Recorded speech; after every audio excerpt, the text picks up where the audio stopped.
Hello, hello, noswaith dda. Here's hoping that you're all very well, that you've all had a wonderful week. In this session, we're going to look at some more saga poetry from the Llywarch Hen cycle of stanzas.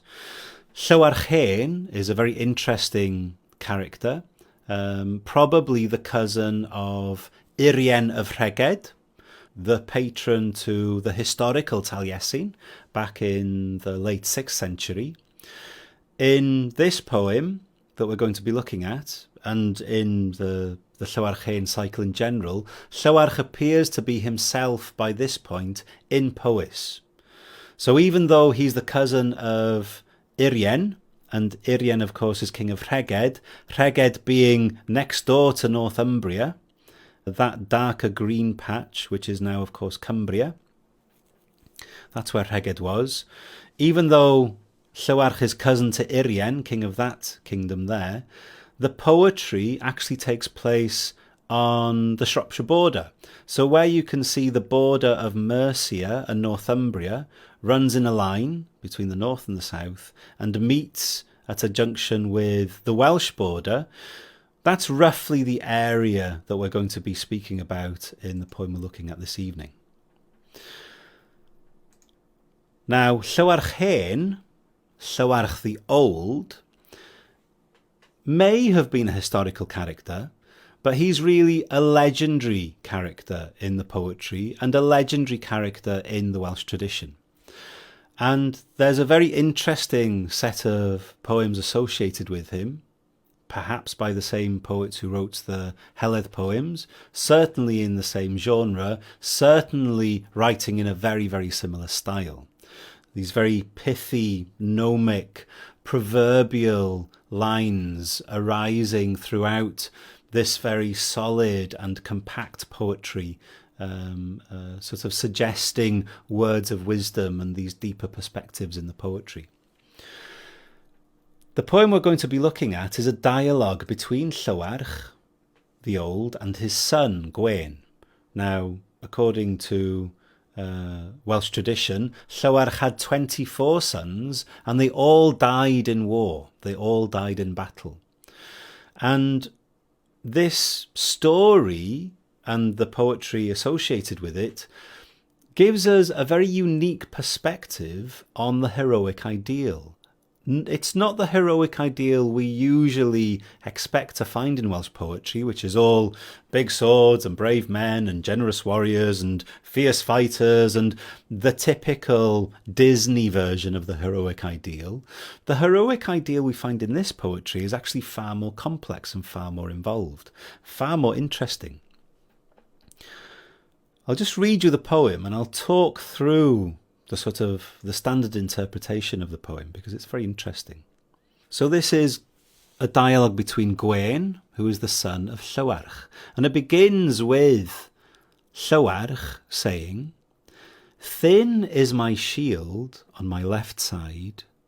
Although I may be old, I can do it. I will keep watch at Rhodwydd Forlas." Now, a Rhodwydd is a special defensive construction. It's like a ditch and a dike and like a palisade on top of the dike. And this is Rhodwydd Forlas, the defensive position overlooking the brook or the small river of Morlas, which is also sometimes known as Rhyd Forlas, and a rhyd is essentially a ford. So this is a defensive position overlooking a border, probably the border between Powys and Mercia, or perhaps Northumbria, we're not sure. And Llywarch is old, and he's sort of getting himself ready in a very vocal way to defend this position. Thin is my shield on my left side because he is old. Although I may be old, I can do it. I will keep watch at Rhodwydd Forlas, the defensive position of Morlas. But then his son comes on the scene, Gwyn, and says this: "Do not arm after dinner. Let your thoughts not be heavy. Sharp is the wind, bad feeling is hurtful." So Sharp is the wind is perhaps a metaphorical description of this bad feeling, yeah? Bad feeling is hurtful. My mother tells me that I am your son. So they clearly haven't met before, but Gwyn tells Llywarch that he's his son. And Llywarch responds, I know in my heart that we spring from one stock. So he acknowledges that this is his son.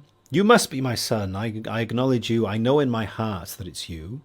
But then he says this, you are tarrying a precious while, Gwyn. In very polite terms, essentially saying, you're wasting your time.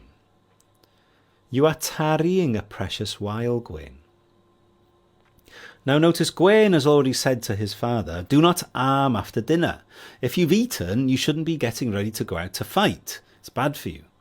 Let your thoughts not be heavy. So you shouldn't be going out to fight.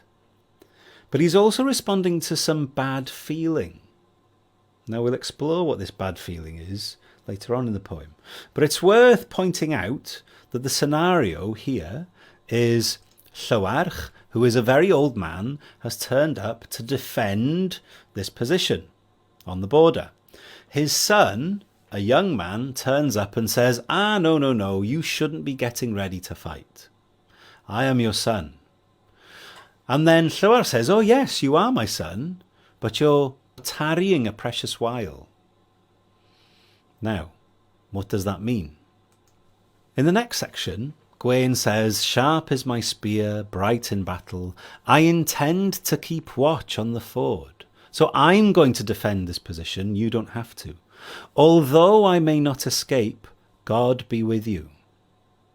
Although I may be killed while defending this position, God be with you. May you be blessed, Father. May you be well. Then notice what the father says to the son. Llywarch says, if you escape, I will see you. Suggesting that if you escape, I will know your shame. But if you are killed, I will lament you. If you are killed, I will grieve for you. Do not lose the honour of a warrior despite battle hardship. It doesn't matter how fierce or how awful the battle is, do not lose your warrior's honour. Notice what Gwyn says in response. I will not lose your honour, battle-ready man. When warriors arm for the border, I will suffer hardship before I will yield ground. Now, this is a very interesting dialogue. It's as if Llywarch, the father, is attempting to goad his son, shame Gwyn into behaving in quite a rash manner. That he should be wary of despoiling not only his honour, but his family's honour. Notice what Gwyn says there. I will not lose your honour. I will not bring shame upon you, father, and your house. So here we have a son who is well prepared and ready to go and fight to defend this position. And his father, who appears to be goading him into acting in a particular way to ensure that the family's honour is kept. Yeah. Llywarch. Running is a wave along the beach. Soon intentions break. A scant protection in battle. It's difficult to translate that bit. Frequent is fleeing by big talkers. He's essentially saying, so you may talk a big game, but actually big talkers usually run away. And notice the first line there, running is a wave along the beach, as if this is a description of Gwyn's nature, that he's nothing but a wave running along the beach. Gwyn responds, I have that which I speak about. I have honour and I have bravery. I will do what I say I will do. There will be breaking of shields where I am. I'm going to fight fiercely. I will not say that I will not flee. Now that's interesting, because Gwyn is saying, but I'm not going to promise you that I'm not going to run away. He's saying, I'm not going to act rashly, I will fight bravely. I will defend this territory, but I'm not going to promise that I'm not going to retreat if I need to. I'm not going to give my life needlessly. I'm not going to be so naive that I buy into what you're telling me. I'm not going to be foolish enough to be goaded by my own father into trying to act heroically. It's a very important line in the poem. It suggests this depth, yeah? Llywarch doesn't seem to notice what's just been said. Soft is swampy ground, firm the slope. The edge of a bank gives way beneath the hoof of a white steed. So this is again a figurative description perhaps of how Llywarch assumes Gwyn will be, that he'll just give way, just like a bank giving way under the hoof of a great white steed. A promise which is not fulfilled is useless. So essentially, Llywarch is saying, it's all well and good you saying you're going to defend this place, but unless you actually defend this place, it's utterly useless. Gwyn responds with a very clever line: waves spread out around the bank of a fortress. So whereas Llywarch has tried to describe Gwyn as a fickle wave running across a beach, Gwyn now describes himself as the bank of a fortress upon which the waves spread around. And I intend that there will be a broken, shattered shield before I retreat. So it's as if the goading is actually starting to work now. If you just look at the section we've just gone through, even though Gwyn is trying to be reasonable, I will not say that I will not flee, Llywarch just comes back with, soft is swampy ground, firm the slope. He's not giving up at all. And this appears to finally rile Gwyn. There will be broken, shattered shield before I retreat. So, okay, I won't retreat until my shield is broken. So I will fight to the very last moment. I'll fight to the very last point at which I can, and then I will retreat. I'm not going to give my life needlessly. But the sense is that Gwyn is being riled here, that Llywarch's goading is working. Then Llywarch says, the horn which Urien gave you. So Gwyn's uncle now, or second cousin, is that right? I can't remember. Llywarch is the cousin of Urien anyway. So an elder of the family has given Gwyn a horn, the horn which Urien gave you, with its band of gold around its mouthpiece. Blow on it if you come to have need. So this is a treasured item. And Llywarch is saying, well, if you get into trouble, you can always blow on that horn. And there's something quite clever about the implied insults there. This is a treasured gift from the family. It's clearly a valuable object. It signifies the dignity of the family in many ways, of the lineage. And Llywarch says, you can call for help on this embodiment of the family's dignity. You can see the contrast there, yeah? And Gwyn, of course, takes great umbrage at this. This is the thing that really pushes him over the edge. Blow on it if you come to have need, says Llywarch, again goading. Gwyn, despite battle horror before the warriors of England, I will not mar my greatness. So this is what finally pushes Gwyn to consider acting rashly. I will not awaken maidens. So far, Gwyn has been trying to be reasonable and collected, and I'm not going to promise that I'm not going to retreat because I'm not going to give my life needlessly. But here, Llywarch has finally succeeded in goading him. He's finally got him. He's finally riled him enough to ensure that his own son will give his life rather than despoil the family honour. And then the last couple of stanzas. When I was the age of the youth over there, so now he's talking to Gwyn in the third person, which again is probably quite offensive. When I was the age of the youth over there, who wears his spurs of gold, it would be swiftly that I rushed to the spear.